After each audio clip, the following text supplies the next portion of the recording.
Maharashtra superfast news चॅनलमध्ये आपले सहर्ष स्वागत आहे। खास सत्याची थार लेखणीची महाराष्ट्रातील ताज्या आणि वेगवान बातम्या पाहण्यासाठी आपल्या हक्काचे चॅनल शेअर करा, लाईक करा आणि सबस्क्राईब करा। धन्यवाद।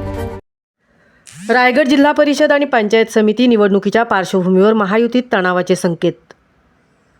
रायगड जिल्हा परिषद व पंचायत समिती निवडणुकीच्या पार्श्वभूमीवर महायुतीतील घटक पक्षांमध्ये तणावाचे स्पष्ट संकेत दिसू लागले आहेत। भारतीय जनता पक्षाने या निवडणुकीत आक्रमक भूमिका घेतली असून योग्य जागा मिळाल्या नाहीत तर स्वबळावर निवडणूक लढवू असा स्पष्ट इशारा त्यांनी दिला आहे।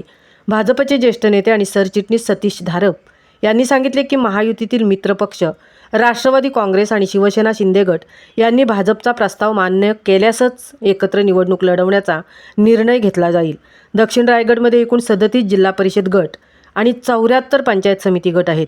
या सर्व गटांमध्ये राष्ट्रवादी काँग्रेस, शिवसेना शिंदे गट आणि भाजप यांनी आपापल्या संघटनात्मक ताकदीचा अभ्यास करून न्याय्य जागा वाटप करावे असा प्रस्ताव भाजपने मांडला आहे।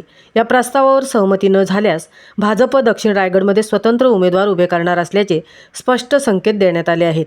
भाजपच्या या ठाम आणि आक्रमक भूमिकेमुळे महायुतीतील अंतर्गत रणनीती ढवळून निघाली असून शिंदे गट आणि राष्ट्रवादी काँग्रेससाठीही नव्या राजकीय गणितांची वेळ आली आहे।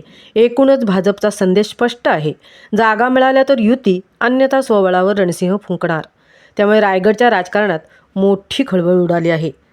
महाराष्ट्र सुपरफास्टसाठी संजय खांबेटेंसह तृप्ती भोईर, म्हसळा।